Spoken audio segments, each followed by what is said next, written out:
Hi hello friends, welcome back to my channel middle class lifestyle. ಇವತ್ತಿನ ಈ ವ್ಲಾಗ್ನ ಶುರು ಮಾಡ್ತಾ ಇದ್ದೀನಿ. ಇವತ್ತು ಆಗಸ್ಟ್ 28, ನಾನು ಹುಟ್ಟಿದಂಥ ದಿನ. ನಮ್ಮನೇಲಿ ನೀವು ತುಂಬ ದಿನದಿಂದ ನೋಡ್ತಾ ಇರೋ ಹಾಗೆ ಯಾರ ಬರ್ತಡೇನೂ ಕೂಡ ತುಂಬ ಅದ್ಧೂರಿಯಾಗಿ ಸೆಲೆಬ್ರೇಷನ್ ಅನ್ನೋದೆಲ್ಲ ಮಾಡೋದಿಲ್ಲ. ತುಂಬ ಅಂದರೆ ತುಂಬಾ ಸಿಂಪಲ್ ಆದಂತಹ ಸೆಲೆಬ್ರೇಷನ್ ಇರುತ್ತೆ. ಅದು ನನ್ನ ಬರ್ತಡೇ ಆಗಿರ್ಬೋದು, ನನ್ನ ಹಸ್ಬೆಂಡ್ ಆಗಿರ್ಬೋದು, ನನ್ನ ಮಗಂದೇ ಆಗಿರ್ಬೋದು. ಅವ್ನು ಚಿಕ್ಕವನಾಗಿದ್ರೂ ಕೂಡ ಅವನಿಗೆ ಕೇಕ್ ಕಟ್ಟಿಂಗು ಅದನ್ನೆಲ್ಲ ಮಾಡಿಸೋದಕ್ಕೆ ಹೋಗೋದಿಲ್ಲ ನಾವು. ಈವನ್ ನಮ್ಮ ವೆಡ್ಡಿಂಗ್ ಆ್ಯನಿವರ್ಸರಿನೂ ಕೂಡ ನಾವು ಸೆಲೆಬ್ರೇಟ್ ಮಾಡೋದಕ್ಕೆ ಹೋಗಲ್ಲ. ದೇವಸ್ಥಾನಕ್ಕೆ ಹೋಗ್ತೀವಿ, ದೇವ್ರ ದರ್ಶನ ಮಾಡಿಕೊಂಡು ಎಲ್ಲಾದರೂ ಹೊರಗಡೆ ಹೋಗಿ ಓಡಾಡಿಕೊಂಡು ಊಟ ಮಾಡಿಕೊಂಡು ಬರ್ತೀವಷ್ಟೇ. ಮುಂಚೆ ಅದನ್ನು ಮಾಡ್ತಾ ಇರಲಿಲ್ಲ. ಇತ್ತೀಚೆಗೆ ಅದೊಂದು ನೆಪ, ಹೊರಗಡೆ ಊಟ ಮಾಡೋದಕ್ಕೆ ಅಥವಾ ಹೊರಗಡೆ ಹೋಗೋದಕ್ಕಷ್ಟೇ. ಇನ್ಫ್ಯಾಕ್ಟ್ ಹೇಳೋದಾದರೆ ಬೇರೆ ದಿನಗಳು ಹೇಗೋ ನಮಗೆ ಬರ್ತಡೇ ಅಥವಾ ಆ್ಯನಿವರ್ಸರಿ ದಿನಗಳು ಕೂಡ ಅದೇ ರೀತಿ ಏನಂತ ಸ್ಪೆಷಲ್ ಅಂತ ಅನಿಸೋದಿಲ್ಲ.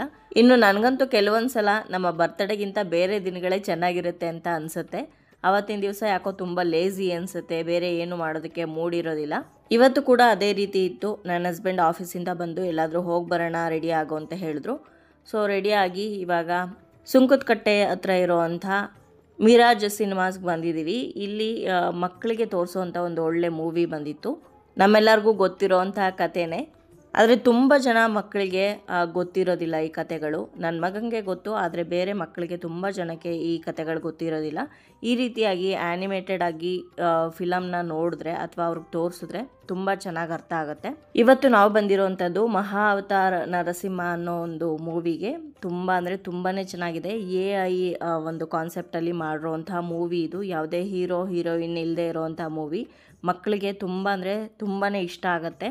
ಹಾಗೆ ಕತೆ ತುಂಬ ಇಂಪ್ಯಾಕ್ಟ್ಫುಲ್ಲಾಗಿ ಅವ್ರಿಗೆ ಅರ್ಥನೂ ಕೂಡ ಆಗುತ್ತೆ ಈ ರೀತಿ ತೋರಿಸಿದಾಗ. ಒಂದು ಕಡೆ ಇದೇ ರೀತಿ AI ಕಾನ್ಸೆಪ್ಟಲ್ಲಿ ಇರೋವಂಥ ಮೂವಿಗಳು ಬಂದರೆ ಇವಾಗ ಹೀರೋಯಿನ್ಸು ಹಾಗೆ ಬೇರೆ ಜನಗಳಿಗೆ ಎಷ್ಟೋ ಜನಕ್ಕೆ ಕೆಲಸಗಳು ಹೊರಟೋಗುತ್ತೆ ಇದೇ ರೀತಿ ಮೂವಿಗಳು ಬಂದರೆ ಅಂತ ಅನಿಸುತ್ತೆ. ಆದರೆ ಎಲ್ಲರೂ ಕೂಡ ಇದೇ ರೀತಿ ಮೂವಿ ಮಾಡೋದಕ್ಕಾಗಲ್ಲ. ಹೆಚ್ಚಿಗೆ ಜಾಸ್ತಿ ಖರ್ಚು ಮಾಡದೆ ಕಡಿಮೆ ದುಡ್ಡಲ್ಲಿ ಟೆಕ್ನಾಲಜಿನ ಉಪಯೋಗಿಸ್ಕೊಂಡು ತುಂಬ ಚೆನ್ನಾಗಿ ಮಾಡಿದ್ದಾರೆ ಮೂವಿನ. ಅದರಲ್ಲೂ ನಮ್ಮ ಹೊಂಬಾಳೆ ಫಿಲಮ್ಸ್ ಅವರು ಪ್ರೊಡ್ಯೂಸ್ ಮಾಡಿರೋವಂಥ ಮೂವಿ ಇದು. ಬಹಳನೇ ಚೆನ್ನಾಗಿದೆ, ನಮಗೂ ಇಷ್ಟ ಆಯಿತು. ನನ್ನ ಮಗನೂ ಕೂಡ ತುಂಬಾ ಇಷ್ಟಪಟ್ಟು ಮೂವಿ ನೋಡ್ದ. ಇನ್ನೂ ಥಿಯೇಟರಲ್ಲಿ ಮೂವಿ ಇದೆ, ನಿಮ್ಮ ಮಕ್ಕಳಿಗೆ ಕರ್ಕೊಂಡೋಗಿ ಖಂಡಿತವಾಗ್ಲೂ ತೋರಿಸಿ. ಅವ್ರಿಗೂ ಕೂಡ ಮೂವಿ ತುಂಬಾ ಇಷ್ಟ ಆಗುತ್ತೆ. ಈಗಿನ ಕಾಲದ ಮಕ್ಕಳುಗಳಿಗೆ ನಾವು ಕತೆಗಳು ಹೇಳಿದ್ರೆ ಅಥವಾ ಪುಸ್ತಕದಲ್ಲಿ ಅವ್ರಿಗೆ ಓದೋದಕ್ಕೆ ಹೇಳಿದ್ರೆ ಅಥವಾ ಹಿಂದಿನ ಕಾಲದ ಮೂವಿಗಳನ್ನು ತೋರಿಸಿದ್ರೆ ಅವ್ರಿಗೆ ಅಷ್ಟು ಇಂಪ್ಯಾಕ್ಟ್ಫುಲ್ಲಾಗಿ ಅರ್ಥ ಆಗದೆ ಇರ್ಬೋದು. ಆದರೆ ಈ ರೀತಿಯಾದಂಥ ಆ್ಯನಿಮೇಟೆಡ್ ಅಥವಾ AI ಕಾನ್ಸೆಪ್ಟಲ್ಲಿರೋವಂಥ ಮೂವಿಗಳನ್ನ ನೋಡಿದ್ರೆ ಅವ್ರಿಗೆ ನೋಡೋದಕ್ಕೂ ಕೂಡ ಖುಷಿಯಾಗುತ್ತೆ, ಜೊತೆಗೆ ಕತೆಗಳನ್ನೂ ಕೂಡ ಚೆನ್ನಾಗಿ ಅರ್ಥ ಮಾಡ್ಕೊತಾರೆ ಅಂತ ನನ್ನ ಭಾವನೆ. ನಮಗೆ ಗೊತ್ತಿರೋವಂಥ ಕತೆ ಆದ್ರೂ ಕೂಡ ಈ ಮೂವಿ ನೋಡುವಾಗ ಸ್ವಲ್ಪನೂ ಬೋರ್ ಆಗಲಿಲ್ಲ. ತುಂಬ ಚೆನ್ನಾಗಿ ಟೈಮ್ ಸ್ಪೆಂಡ್ ಮಾಡಿದ್ವಿ.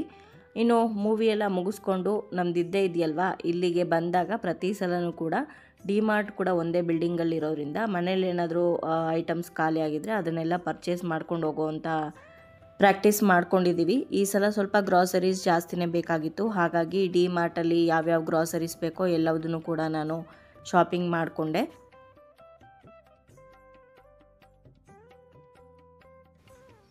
ಇನ್ನು ಅದರ ಜೊತೆ ಕೆಲವೊಂದು ಸ್ಯಾಂಡಲ್ಸ್ ಅಂದರೆ ಡೈಲಿ ಯೂಸ್ ಚಪ್ಪಲ್ಗಳು ಬೇಕಾಗಿತ್ತು. ಅದು ಕೂಡ ತುಂಬ ಚೆನ್ನಾಗಿ ಕಡಿಮೆ ಬೆಲೆಯಲ್ಲಿ ಡಿಮಾರ್ಟಲ್ಲಿ ಸಿಗುತ್ತೆ.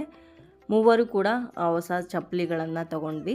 ಇನ್ನೇನು ಅಂಥ ಹೊಸ ಕಲೆಕ್ಷನ್ಸ್ ಏನೂ ಇರಲಿಲ್ಲ. ಜೊತೆಗೆ ನಾವು ಹೋಗಿದ್ದು ಸ್ವಲ್ಪ ತಡ ಆಗಿದ್ದರಿಂದ ಮೂವಿ ಮುಗಿಸ್ಕೊಂಡು ಟೈಮ್ ಕೂಡ ಆಗಿತ್ತು, ಕ್ಲೋಸಿಂಗ್ ಟೈಮು ಡಿಮಾರ್ಟು. ಹಾಗಾಗಿ ಅಷ್ಟೊಂದೆಲ್ಲ ಏನು ಎಕ್ಸ್ಪ್ಲೋರ್ ಮಾಡೋದಕ್ಕೆ ಹೋಗಲಿಲ್ಲ. ನಮಗೆ ಏನು ಮುಖ್ಯವಾಗಿ ಬೇಕಾಗಿತ್ತೋ ಅದನ್ನು ಮಾತ್ರನೇ ತೊಗೊಂಡು ನಾವು ರಿಟರ್ನ್ ವಾಪಸ್ ಬಂದ್ವಿ. ಯಾಕಂದರೆ ಹೋಗ್ತಾ ನಾವು ಊಟನೂ ಕೂಡ ಹೊರಗಡೆನೇ ಮಾಡಬೇಕಾಗಿತ್ತು. ತುಂಬ ತಡ ಆದರೆ ಮತ್ತೆ ಮನೆಗೆ ಹೋಗೋದು ಕೂಡ ಲೇಟ್ ಆಗುತ್ತೆ. ಜೊತೆಗೆ ಎಲ್ಲ ಹೋಟೆಲ್ಗಳು ಕ್ಲೋಸ್ ಆಗೋಗುತ್ತೆ ಅಂತ ಅಂದ್ಬಿಟ್ಟು ಬೇಗನೆ ಶಾಪಿಂಗ್ ಮುಗಿಸ್ಕೊಂಡು ಹೊರಟ್ವಿ ನಾವು. ಡಿಮಾರ್ಟಲ್ಲಿ ಹೊಸದಾಗಿ ಈ ಡಸ್ಟ್ಬಿನ್ ಬಂದಿದೆ, ಅಂದರೆ ಅಡುಗೆ ಮನೆಯಲ್ಲಿ ಅಥವಾ ನಾವು ಬಾತ್ರೂಮ್ಗಳಲ್ಲಿ ಇಡೋದಕ್ಕೆ ತುಂಬ ಚೆನ್ನಾಗಿದೆ. ಅದೊಂದು ನೋಡಿದೆ ನಾನು, ಬಟ್ ತಗೊಳ್ಳಿಲ್ಲ. ಆಲ್ಮೋಸ್ಟ್ ಇವಾಗ ಶಾಪಿಂಗ್ ಪರ್ಚೇಸಿಂಗ್ ಎಲ್ಲ ಮುಗಿದಿದೆ. ಬಿಲ್ ಹಾಕಿಸ್ತಾ ಇದ್ದೀವಿ.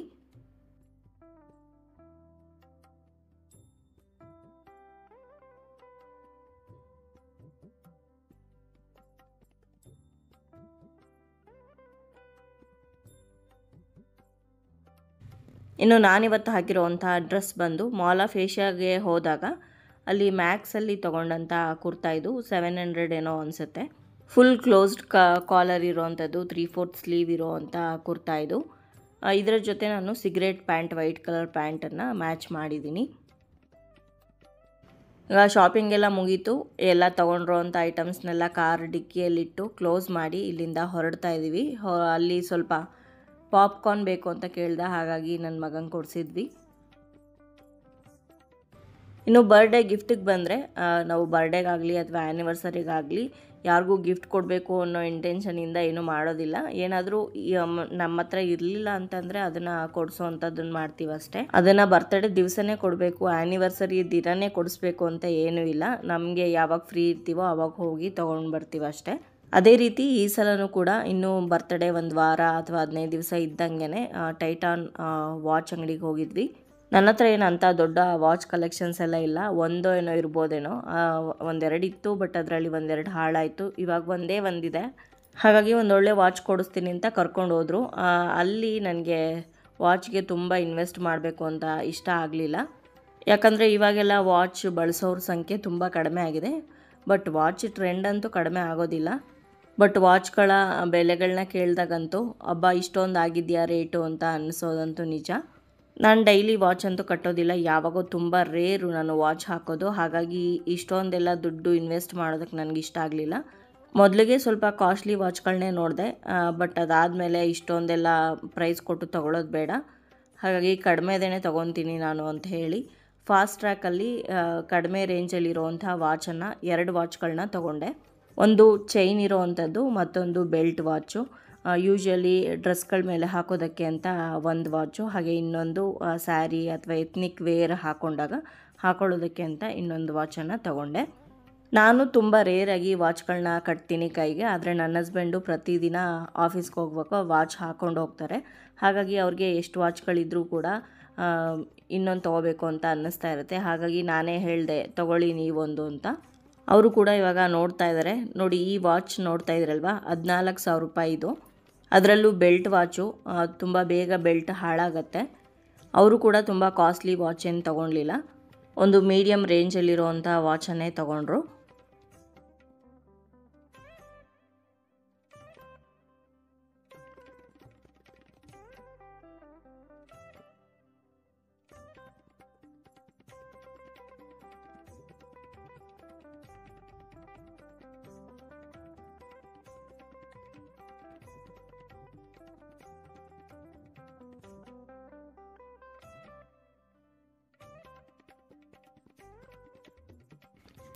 ಇವಾಗ ನಾನು ಚೆಕ್ ಮಾಡ್ತಾ ಇರೋದೆಲ್ಲ ಸ್ವಲ್ಪ ಕಡಿಮೆ ಬಜೆಟಲ್ಲಿ ಬರುವಂಥ ವಾಚ್ಗಳು, ಹಾಗೆ ತುಂಬ ವೆರೈಟಿ ಅಂದರೆ ಟ್ರೆಂಡಿಂಗಲ್ಲಿರುವಂಥ ವಾಚ್ಗಳೆಲ್ಲ ಇತ್ತು. ಇದೆಲ್ಲ ಸಿಕ್ಕಾಪಟ್ಟೆ ಕಾಸ್ಟ್ಲಿ ವಾಚ್ಗಳು. ಇದೆಲ್ಲ ಸ್ಟಾರ್ಟ್ ಆಗೋದೆ 14,000, 15,000, 20,000 ಈ ರೀತಿ. ಇವಾಗ ನಾನು ನೋಡ್ತಾ ಇದ್ದೀನಲ್ವ, ಇದು ಕ್ರಿಸ್ಟಲ್ ವಾಚು. ನಾವು ಕೈಗೆಲ್ಲ ಕ್ರಿಸ್ಟಲ್ಸ್ ಹಾಕೊತೀವಲ್ವ ಇವಾಗ, ಆ ಥರದ್ದು ವಾಚ್ ಅದು. ಕೆಳಗಡೆ ಬಿದ್ದರೆ ಹೊಡೆದೋಗುತ್ತಂತೆ. ಬಟ್ ಅದಕ್ಕೆ ಪ್ರೈಸು 16,000ನೋ 18,000ನೋ ಏನೋ ಹೇಳಿದ್ರು ಅವರು. ವಾಚ್ಗೆಲ್ಲ ಅಷ್ಟೊಂದೆಲ್ಲ ಇನ್ವೆಸ್ಟ್ ಮಾಡೋದು ನನಗೇನೋ ವರ್ತಲ್ಲ ಅಂತ ಅನ್ನಿಸ್ತು. ಅದ್ರ ಬದಲು ಚಿನ್ನದ್ದೋ ಬೆಳ್ಳಿದೋ ಒಡವೆ ತೊಗೊಂಡ್ರೆ ವಾಪಸ್ ನಾವು ಹಾಕಿದ್ರೂ ಕೂಡ ನಮಗೆ ರೇಟ್ ಅನ್ನೋದು ಅಷ್ಟೇ ಬರುತ್ತೆ. ಬಟ್ ವಾಚ್ಗಳಿಗಂತೂ ನಾವು ವಾಪಸ್ ಹಾಕೋದಕ್ಕೆ ಹೋದರೆ ಅದರಲ್ಲಿ ಅರ್ಧ ಅಲ್ಲ ಕಾಲು ಭಾಗನೂ ಕೂಡ ವಾಪಸ್ ಕೊಡೋದಿಲ್ಲ. ನಂದು ವಾಚ್ ಸೆಲೆಕ್ಷನ್ ಎಲ್ಲ ಆಯಿತು. ಇವಾಗ ನನ್ನ ಹಸ್ಬೆಂಡ್ ಸೆಲೆಕ್ಟ್ ಮಾಡ್ತಾ ಇದ್ದಾರೆ ಅವ್ರಿಗೆ ಯಾವ್ದು ಬೇಕೋ ಅದು. ಇನ್ನು ನಾವಿಬ್ಬರು ವಾಚ್ ತೊಗೊಂಡು ಮನೆಗೆ ಹೋದರೆ ನನ್ನ ಮಗ ನನಗೆ ತೊಗೊಂಡು ಬಂದಿಲ್ಲ ಅಂತ ಹಠ ಮಾಡ್ತಾನೆ ಅಂತ ಅಂದ್ಬಿಟ್ಟು ನಾವಿಬ್ಬರು ತೊಗೊಂಡ್ಮೇಲೆ ಅವನಿಗೂ ಕೂಡ ಒಂದು ವಾಚನ್ನು ಸೆಲೆಕ್ಟ್ ಮಾಡಿದ್ವಿ. ನೋಡಿ, ಇಲ್ಲಿ ಲೆಫ್ಟ್ ಸೈಡಲ್ಲಿ ಪಿಂಕ್ ಕಲರ್ ಬಾಕ್ಸಲ್ಲಿ ಇರೋದು ಎರಡೂ ಕೂಡ ನಂದು ವಾಚು, ನಾನು ಸೆಲೆಕ್ಟ್ ಮಾಡಿರೋದು ಫಾಸ್ಟ್ ಟ್ರ್ಯಾಕು. ಬಲಗಡೆ ಇರೋದು ನನ್ನ ಹಸ್ಬೆಂಡ್ದು, ಇದು ಕೂಡ ಫಾಸ್ಟ್ ಟ್ರ್ಯಾಕ್ ಕಂಪನಿದೆ. ಹೇಗಿದೆ ಅನ್ನೋದನ್ನು ಕಾಮೆಂಟ್ಸಲ್ಲಿ ತಿಳಿಸಿ. ತುಂಬ ಸಿಂಪಲ್ ಡಿಸೈನ್ನ ನಾನು ತೊಗೊಂಡೆ. ತುಂಬ ಪಾಶ್ ಆಗಿರೋದು ಅಥವಾ ಮಾಡರ್ನ್ ಆಗಿರೋವಂಥ ಡಿಸೈನ್ಸ್ ನನಗೆ ಅಷ್ಟು ಇಷ್ಟ ಆಗೋದಿಲ್ಲ. ನನ್ನ ಹತ್ರ ಈ ಮುಂದೆ 2 ಗೋಲ್ಡ್ ಚೈನ್ ಇರೋವಂಥ ವಾಚ್ ಇತ್ತು, ಹಾಗಾಗಿ ಈ ಸಲ ಗೋಲ್ಡ್ ಕಲರ್ ಚೈನ್ ಇರೋವಂಥದ್ದನ್ನು ತೊಗೊಳ್ಲಿಲ್ಲ. ಸಿಲ್ವರ್ ಕಲರ್ ಚೈನ್ ಇರೋವಂಥದ್ದನ್ನು ಸೆಲೆಕ್ಟ್ ಮಾಡಿದ್ದೀನಿ. ಇನ್ನೊಂದು ಬೆಲ್ಟ್ ವಾಚು. ನಮ್ಮ ವಾಚ್ನ ಪ್ಯಾಕ್ ಮಾಡಿಕೊಟ್ರು. ಇವಾಗ ನನ್ನ ಮಗಂದನ್ನು ಸೆಲೆಕ್ಟ್ ಮಾಡಿದ್ದೀವಿ.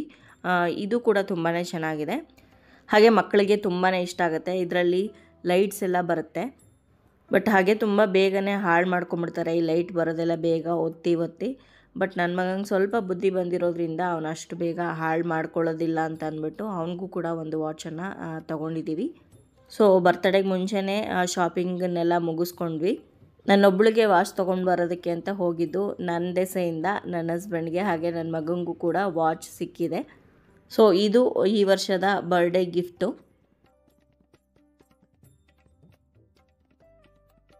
ನೀವು ಪ್ರೆಸೆಂಟ್ ಡೇಗೆ ವಾಪಸ್ ಬರೋದಾದರೆ ಫಿಲಮ್ ಮುಗಿಸ್ಕೊಂಡು ಶಾಪಿಂಗ್ ಎಲ್ಲ ಮುಗಿಸ್ಕೊಂಡು ಇಲ್ಲಿ ನಮ್ಮನೆಗೆ ಹೋಗ್ತಾ ಒಂದು ಹೋಟೆಲಿಗೆ ಬಂದಿದ್ದೀವಿ.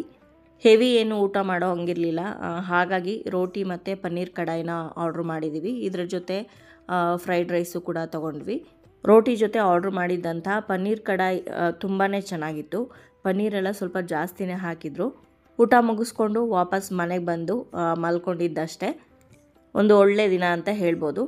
ಸೊ ಇದಾಗಿತ್ತು ಇವತ್ತಿನ ವ್ಲಾಗು. ನನ್ನ ಬರ್ಡೇನ ಈ ರೀತಿ ಸಿಂಪಲ್ಲಾಗಿ ನಾವು ಸೆಲೆಬ್ರೇಟ್ ಮಾಡಿದ್ವಿ. ಈ ವ್ಲಾಗ್ ನಿಮ್ಮೆಲ್ಲರಿಗೂ ಇಷ್ಟ ಆಗಿದೆ ಅಂತ ಭಾವಿಸ್ತೀನಿ. ಇಷ್ಟ ಆಗಿದರೆ ಖಂಡಿತ ಲೈಕ್ ಮಾಡಿ, ಬೇರೆಯವ್ರಿಗೂ ಕೂಡ ವ್ಲಾಗನ್ನು ಶೇರ್ ಮಾಡಿ. ಹಾಗೆ ನಿಮ್ಮ ಅನಿಸಿಕೆ ಅಭಿಪ್ರಾಯವನ್ನು ಖಂಡಿತವಾಗ್ಲೂ ಕಮೆಂಟ್ ಮುಖಾಂತರ ಬರೆದು ತಿಳಿಸಿ. ಮತ್ತೊಂದು ಇಂಟ್ರೆಸ್ಟಿಂಗ್ ವ್ಲಾಗ್ ಜೊತೆಗೆ ನಿಮ್ಮನ್ನ ಮತ್ತೆ ಭೇಟಿ ಆಗ್ತೀನಿ. ಅಲ್ಲಿಯವರೆಗೂ ಧನ್ಯವಾದಗಳು. ಲೋಕ ಸಮಸ್ತ ಸುಖಿನೋ ಭವಂತು.